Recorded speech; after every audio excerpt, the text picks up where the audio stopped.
નમસ્કાર ગુજરાત। આજના મુખ્ય સમાચારની અંદર અંબાલાલ પટેલે કહ્યું એટલે પાકું ભર ઉનાળે જામશે ચોમાસા જેવો માહોલ। કરોડો ખેડૂતો માટે સારા સમાચાર। પીએમ કિસાન યોજનાના 22મા હપ્તાની તારીખ જાહેર। એલપીજી ગ્રાહકો માટે બુકિંગના નિયમોમાં ફેરફાર। ગુજરાતના મુખ્યમંત્રીની સૌથી મોટી જાહેરાત। ગામડામાં રહેતા ગરીબોને મળશે મફતમાં પ્લોટ। રાશન કાર્ડની નવી સિસ્ટમ ગુજરાતમાં લોન્ચ થઈ। આધાર કાર્ડના નવા નિયમો। એસબીઆઈમાં ખાતું હશે તો પશુપાલકોને મળશે 10 લાખ રૂપિયા સુધીની પશુ લોન। 1લી તારીખથી નવા નિયમો લાગુ થશે। મહિલાઓને મળશે દર મહિને 1500 રૂપિયા। ખેડૂતોને ટ્રેક્ટર ખરીદવા માટે મળશે 1 લાખ રૂપિયાની સહાય।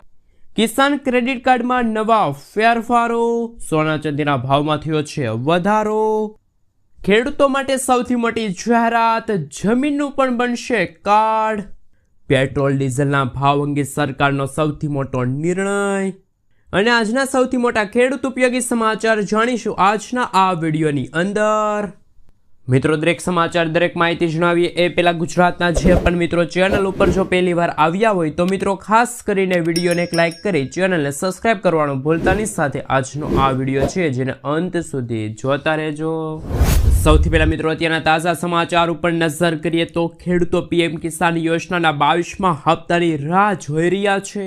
અગાઉ અંદાજ હતો કે હપ્તો ફેબ્રુઆરીના અંત સુધી અથવા તો હોળી પહેલા જાહેર થશે, પરંતુ હજુ સુધી ખેડૂતોના ખાતામાં આ રકમ જમા નથી થઈ। અહેવાલ મુજબ હવે 13 માર્ચ આસપાસ જ્યારે નરેન્દ્ર મોદી આસામની મુલાકાત લેશે ત્યારે હપ્તાની જાહેરાત થવાની શક્યતા છે।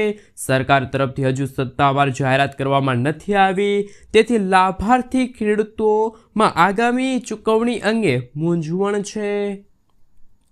મિત્રો, ત્યાં પછીના સમાચાર ઉપર નજર કરીએ તો એલપીજી ગ્રાહકો માટે બુકિંગના નિયમોમાં મોટો ફેરફાર। મધ્ય પૂર્વના યુદ્ધ વચ્ચે બુકિંગનો સમયગાળો 21થી લઈને 25 દિવસનો કરાયો છે। કાળા બજાર અને સંગ્રહખોરી રોકવા પેટ્રોલિયમ મંત્રાલયનો સૌથી મોટો નિર્ણય। હવે 2 સિલિન્ડરના બુકિંગ વચ્ચે ગ્રાહકોએ રાખવું પડશે 24 દિવસનું અંતર। ઘરેલું ગેસના ભાવમાં 60 રૂપિયા અને કોમર્શિયલ ગેસ સિલિન્ડરના ભાવમાં 115 રૂપિયાનો વધારો થયો છે। 7 માર્ચથી નવા ભાવ અમલમાં આવ્યા છે। દેશમાં ઈંધણની અછત ન હોવાની સરકારની ખાતરી છે। મિત્રો, ત્યાં પછીના સમાચાર ઉપર નજર કરીએ તો ગામડામાં રહેતા ગરીબો માટે આવ્યા છે સૌથી મોટા સમાચાર।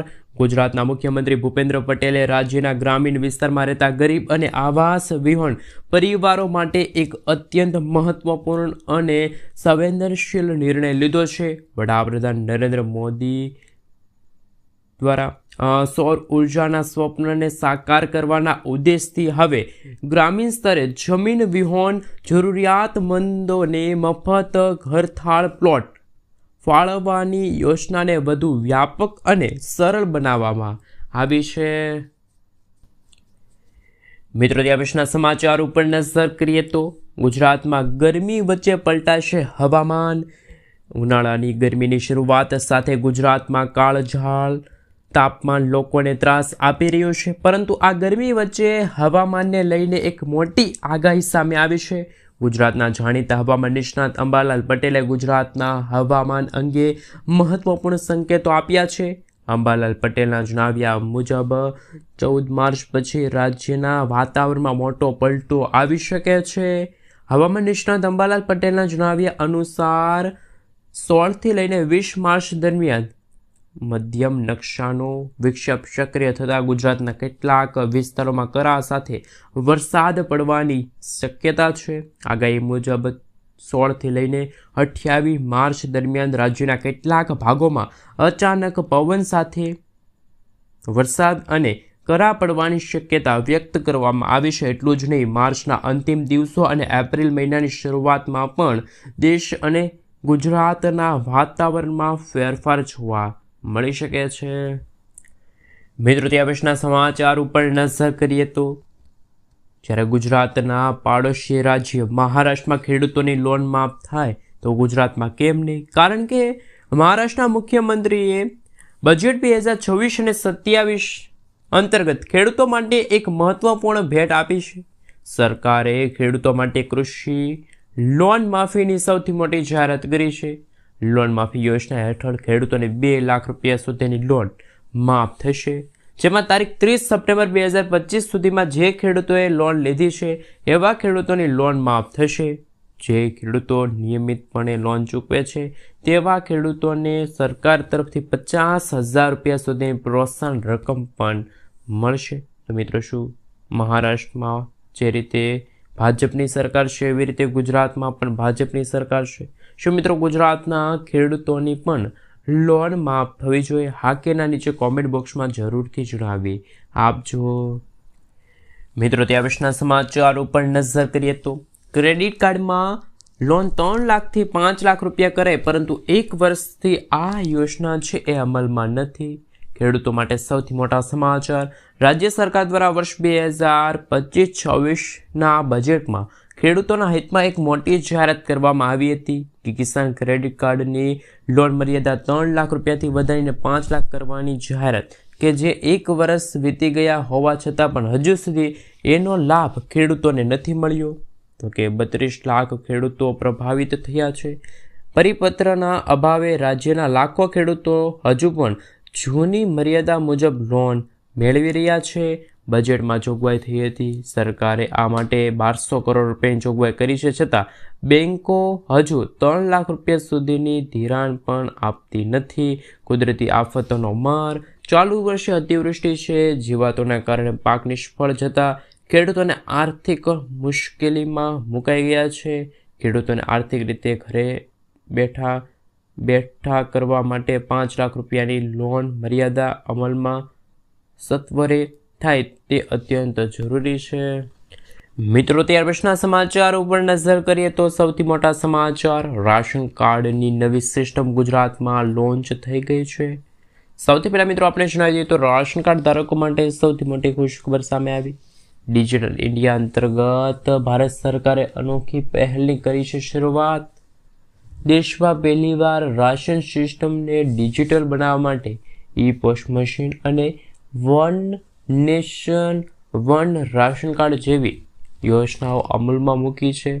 અને ગુજરાતમાં આ સાથે મિત્રો તમને જણાવી દઈએ તો કે હવે ડિજિટલ કરન્સીને PDS સાથે જોડવામાં આવશે. ગુજરાતમાં સાર્વજનિક વિતરણ સિસ્ટમ અંતર્ગત central bank digital currency pilot project શરૂ કરવામાં આવ્યો છે. આ યોજના હેઠળ લાભાર્થીઓને રૂપિયા રૂપમાં ડિજિટલ કૂપન સપનામાં આવશે. આ કૂપનની સાથે સાથે મિત્રો તેમના ડિજિટલ વોલેટમાં આપણે જણાવી દઈએ તો કે આ કૂપનની સાથે તેમના ડિજિટલ વોલેટમાં મોકલવામાં આવશે અને તેનો ઉપયોગ માત્ર રાશનની દુકાન પરથી અનાજ ખરીદવા માટે જ થઈ શકે છે. મિત્રો, ત્યાં પછીના સમાચાર ઉપર નજર કરીએ તો સૌથી મોટા સમાચાર સામે આવી રહ્યા છે. એમના વિશે મિત્રો જો વાત કરવામાં આવે તો આધાર કાર્ડના નવા નિયમો. UIDAI અનુસાર આધાર કાર્ડ ધારક તેમના જીવનકાળમાં માત્ર 2 વાર જ આધાર કાર્ડ ડેટામાં તેમનું નામ બદલી શકે છે. કોઈપણ વ્યક્તિ તેમના આધાર કાર્ડમાં માત્ર 1 જ વાર જન્મ તારીખ અપડેટ કરાવી શકે છે. આધાર કાર્ડમાં માત્ર 1 જ વાર તમે જાતિ અપડેટ કરાવી શકો છો. બીજી તરફ આધાર કાર્ડમાં રહેઠાણાનું સરનામું અપડેટ કરવા માટે કોઈ પણ પ્રકારની ફી છે એ લેવામાં આવતી નથી અને આ પ્રક્રિયા અમર્યાદિત છે. કોઈ પણ વ્યક્તિ એ જો આધાર કાર્ડમાં ફોટો અપડેટ કરવો હોય તો તેના માટે કોઈ મર્યાદા નથી. મિત્રો, ત્યાં પછીના સમાચાર ઉપર નજર કરીએ તો સૌથી મોટા સમાચાર સામે આવી રહ્યા છે. એમના વિશે વાત કરવામાં આવે તો SBIમાં ખાતું હશે તો મળશે 10 લાખ રૂપિયા સુધીની પશુ લોન. ગ્રામીણ ભારતમાં પશુપાલન લાંબા સમયથી આજીવિકાનો એક મુખ્યત્વે સ્ત્રોત બની ગયો છે. ગાય અને ભેંસ ઉછેર સાથે ડેરી ફાર્મિંગ, બકરી અને મરઘા ઉછેર હોય પ્રવૃત્તિઓ માટે દૂધ અને અન્ય ઉત્પાદનો જ નહીં સાથે મિત્રો પરંતુ રોજગાર અને આવકનો ટેકા સ્ત્રોત પર પૂરો પાડવામાં આવે છે. આને ધ્યાનમાં રાખીને સ્ટેટ બેંક ઓફ ઇન્ડિયા પશુપાલન અને ખેડૂતો માટે ખાસ યોજના જેમનું નામ છે SBI પશુપાલન લોન યોજના વર્ષ 2025 થી શરૂ કરી દેવામાં આવ્યું છે। મિત્રો, ત્યાર પછીના સમાચાર ઉપર નજર કરીએ તો સૌથી મોટા સમાચાર સામે આવી રહ્યા છે, જેમાં સરકારનો મોટો નિર્ણય 1 એપ્રિલથી લાગુ થશે। નવા નિયમો। કેન્દ્ર સરકાર નિર્દેશ આપ્યો છે કે બધા રાજ્યો અને કેન્દ્ર શાસિત પ્રદેશો હવે 20% સુધી ઇથેનોલવાળું પેટ્રોલ વેચે છે। આ નિર્ણય પેટ્રોલિયમ અને કુદરતી ગેસ મંત્રાલયના જણાવ્યા અનુસાર આ પગલાંથી માત્ર આપત્તિ સંગ્રહ ઓઇલ આ સાથે પરની નિર્ભરતા ઓછી હશે, પરંતુ ખેડૂતોની આવક વધારવા અને પર્યાવરણને રક્ષણ કરવા માટે મદદરૂપ બનશે। 1 એપ્રિલથી નવા નિયમો પણ લાગુ થશે। મિત્રો, ત્યાર પછીના સમાચાર ઉપર નજર કરીએ તો સૌથી મોટા સમાચાર સામે આવી રહ્યા છે। 1 તારીખથી બધું ઘરે બેઠા કામ થશે। વિવિધ સરકારી યોજનાઓના દાખલા પ્રમાણપત્રો પર હવે 1 એપ્રિલથી ઓનલાઈન મળતા શરૂ થશે। આ સાથે કૃષિ વિભાગ દ્વારા અત્યાર સુધીમાં 59 લાખથી વધુ લાભાર્થીઓનું ફાર્મિંગ રજિસ્ટ્રેશન પૂરું કરવામાં આવ્યું છે, જે રાજ્ય સરકારની સફળ કામગીરી દર્શાવે છે કે સોમવારે મોડી રાત્રે જાહેર કરેલા આ નવા ગુના મુજબ હવે નાગરિકો મિલકત સંબંધિત કોઈપણ નોંધાયેલા દસ્તાવેજોની ડિજિટલ કોપી કરતાના આ સાથે મોબાઈલ કે કોમ્પ્યુટર દ્વારા તમે પણ આ માહિતી મેળવી શકો છો। મિત્રો, ત્યાર પછીના સમાચાર ઉપર નજર કરીએ તો ખૂબ જ અગત્યના સમાચાર સામે આવી રહ્યા છે। ખેડૂતોને ગોડાઉન બનાવવા માટે મળશે 75,000 રૂપિયાની સહાય।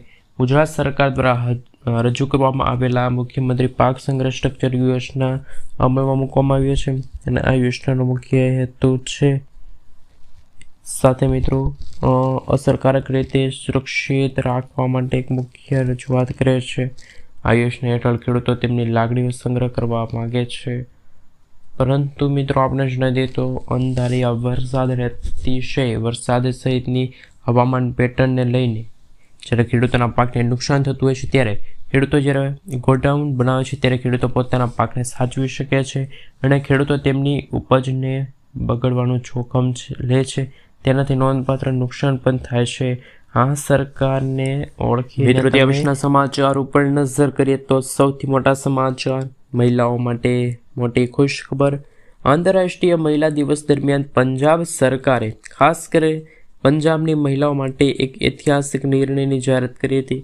મુખ્યમંત્રી ભગવત માને જાહેરાત કરી હતી કે મુખ્યમંત્રી માવા ધ્યાન સત્કાર યોજના શરૂઆત કરવામાં આવી છે, અને દરેક પાત્ર મહિલાઓને દર મહિને 10,000ની આર્થિક સહાય આપવાની વાત કરી છે, જ્યારે અનુસૂચિત જાતિના મહિલાઓને હવે દર મહિને 1,500 રૂપિયાની આર્થિક સહાય મળશે। મિત્રો, ત્યાર પછીના સમાચાર ઉપર નજર કરીએ તો સૌથી મોટા સમાચાર સામે આવી રહ્યા છે। ખેડૂતોને ટ્રેક્ટર ખરીદવા માટે મળશે 1 લાખ રૂપિયાની સહાય। રાજ્ય સરકાર દ્વારા ખેડૂતોને આર્થિક રીતે સશક્ત બનાવવા માટે યોજના અમલમાં મૂકવામાં આવી છે, જે ખેડૂતો એક યોજના જેમ કે ટ્રેક્ટર સહાય યોજના અંતર્ગત અરજી કરે છે। રાજ્ય સરકાર દ્વારા કૃષિ અને ખેડૂત કલ્યાણ અને સહકાર વિભાગ દ્વારા ખેડૂતો માટે AGR 50 ખેડૂતોને ટ્રેક્ટરની ખરીદી કરવા માટે પણ જાહેરાત થઈ શકે છે। ત્યાર પછી મિત્રો 40 PTO હોર્સ પાવર સુધીનું 60 PTO હોર્સ પાવર સુધી મોડલ ખર્ચ 50%, 40%, અને મિત્રો 1 લાખની મર્યાદામાં જે વેચમાંથી જે ઓછા છે। મિત્રો, ત્યાર પછીના સમાચાર ઉપર નજર કરીએ તો સૌથી મોટા સમાચાર સામે આવી રહ્યા છે, તેમના વિશે મિત્રો જો વાત કરવામાં આવે તો ખાસ જાણી લેજો હવે પછી, કારણ કે સરકારનો મોટો નિર્ણય। કેન્દ્ર સરકારના નિર્દેશ મુજબ બધા રાજ્યો અને કેન્દ્ર શાસિત પ્રદેશોમાં 20 સુધી ઇથેનોલ આ સાથે આ નિર્ણય પેટ્રોલિયમ કુદરતી ગેસ મંત્રાલયના જણાવ્યા અનુસાર કૃષિ આ સાથે મિત્રો સૂચના દ્વારા આપવામાં આવેલી જાહેરાત વિશે પણ વાત કરીએ તો ઓઇલ પરની નિર્ભરતા ઓછી હોવી જોઈએ, પરંતુ ખેડૂતોની આવક વધારવા અને પર્યાવરણને સંરક્ષણ બનાવવા માટે પણ મદદરૂપ નીવડશે. મિત્રો, ત્યાર પછીના સમાચાર ઉપર નજર કરીએ તો સૌથી મોટા સમાચાર સામે આવ્યા. પોસ્ટ મેટ્રિક શિષ્યવૃત્તિ યોજના વિશે વાત કરીએ તો ભારત સરકારની પોસ્ટ મેટ્રિક શિષ્યવૃત્તિ યોજના હેઠળ આદિજાતિ અને અનુસૂચિત જાતિઓના વિદ્યાર્થીઓ માટે શિક્ષણ લઈને મિત્રો તમે જોઈ શકો છો. આ માટે વાર્ષિક આવક મર્યાદા 2,50,000 રૂપિયાથી જે વધીને વિદ્યાર્થીઓ આ શિષ્યવૃત્તિનો લાભ મેળવી શકે છે. તે હેતુથી સરકારે કુમારોની વાર્ષિક આવક 2.5 લાખથી વધારીને 6 લાખ કરવામાં આવી ગઈ છે.